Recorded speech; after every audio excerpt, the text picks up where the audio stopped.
안녕하세요. 오늘은 금융, 경제, 그리고 헷갈리는 법률, 용어까지 알면 쓸모있는 정보들을 아주 쉽게 풀어보는 시간을 가져볼 거예요. 딱딱한 내용은 이제 그만. 지금부터 함께 시작해볼까요? 먼저 금융 관련 소식부터 알아볼게요. 요즘 대출받기 힘들어졌다는 얘기 많이 들으셨죠? 바로 스트레스 DSR 3단계 때문인데요. 이게 뭔지, 얼마나 우리에게 영향을 미치는지 지금부터 꼼꼼하게 뜯어봅시다. 오늘의 생활법률 스트레스 DSR 3단계 전면 도입. 이번 달부터 스트레스 DSR, 그러니까 총부채원리 금상환 비율 3단계가 본격적으로 시행됐습니다. 스트레스 이름만 들어도 머리가 아프시죠? 쉽게 말해 대출 받을 때 지금 당장의 금리뿐만 아니라 앞으로 금리가 오를 가능성까지 미리 계산해서 대출 한도를 정하는 제도예요. 마치 미래의 금리 인상까지 예상해서 너 이만큼은 빌려줄게 하는 거죠. 핵심 변화 주택담보대출, 신용대출, 제2금융권 대출까지 확대. 예전에는 주택담보대출에만 적용되던 이 규제가 이제 신용대출은 물론이고 저축은행, 카드론 같은 제2금융권 대출까지 싹 다 적용된다는 사실. 정말 피할 수 없는 현실이 왔습니다. 영양 대출 한도 감소.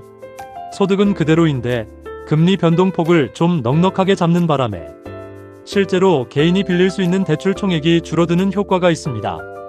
쉽게 말해 나 돈 좀 빌려야 하는데 하시는 분들은 어라, 생각보다 덜 빌려주네 할 수도 있다는 거죠. 집을 사거나 큰돈이 필요하신 분들은 대출 받기 전에 꼭 바뀌는 한도를 미리 확인해 보셔야 합니다.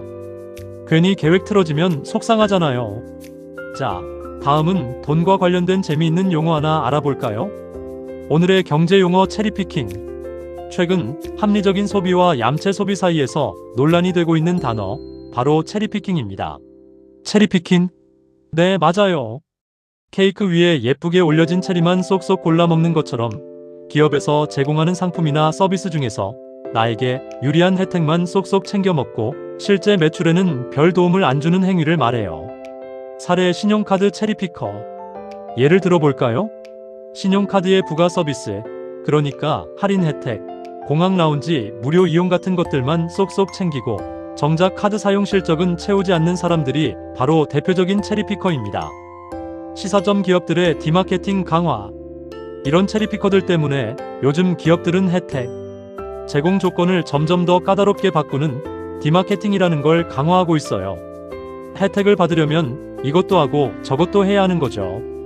그러니 우리 소비자들은 꼼꼼하게 따져보고 현명하게 소비해야 합니다. 자, 다음은 헷갈리는 법률 용어, 구속과 체포. TV 뉴스에서 구속영장이 발부됐다, 현행범으로 체포됐다. 이런 말들 자주 듣잖아요. 그런데 체포랑 구속이 정확히 뭔지 헷갈린다고요? 걱정 마세요. 핵심만 딱 알려드릴게요. 핵심 시간과 목적의 차이.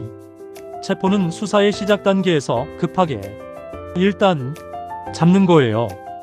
현행범을 잡거나 도망갈 위험이 있는 사람을 임시로 붙잡아두는 거죠. 반면에 구속은 판사의 허가, 즉 영장을 받아서 본격적으로 가둬두고 수사나 재판을 진행하는 거예요. 훨씬 더 강력한 조치라고 할 수 있죠. 체포는 짧은 시간 동안, 구속은 더 오랜 시간 동안 이루어지는 경우가 많아요. 자, 이제 마지막으로 우리 삶에 큰 영향을 미칠 수 있는 최신 판례 하나 자세히 알아볼게요. 최신 판례 상속재산 분할 시 기여분 인정 기준. 2023년 3월 대법원에서 아주 중요한 판결이 나왔습니다. 바로 부모님을 모신 자녀의 기여분을 어디까지 인정해 줄 거냐 하는 문제였는데요. 쉽게 말해 부모님께 효도하면 상속재산을 좀 더 받을 수 있게 해줄게 하는 거죠. 사건 개요 치매 노모 부양 사건. 사건의 내용은 이렇습니다.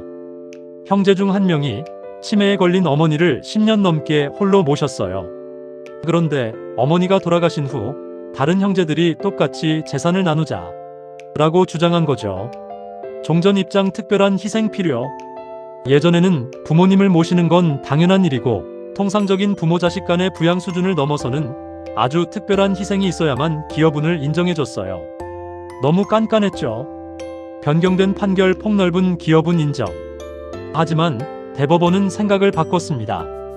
다른 형제들이 부양 의무를 거의 하지 않은 상태에서 한 명의 자녀가 전적으로 부모님을 부양하고 간병했다면 이를 특별한 기여로 보고 상속 재산에서 먼저 떼어줄 권리, 즉 기여분을 폭넓게 인정해야 한다고 판결한 겁니다. 의미 실질적 공정의 무게. 이 판례의 의미는 효도에 대한 실질적인 보상을 법적으로 보호하고 똑같이 나누는 평등 분배보다는 실질적인 공정에 더 무게를 뒀다는 데 있어요. 부모님을 정성껏 모신 자녀에게 좀 더 많은 몫을 주는 것이 당연하다는 거죠. 자, 오늘 준비한 소식은 여기까지입니다. 어떠셨나요? 유익하고 재미있으셨기를 바라면서 저는 더 알찬 정보로 다시 찾아올게요. 감사합니다.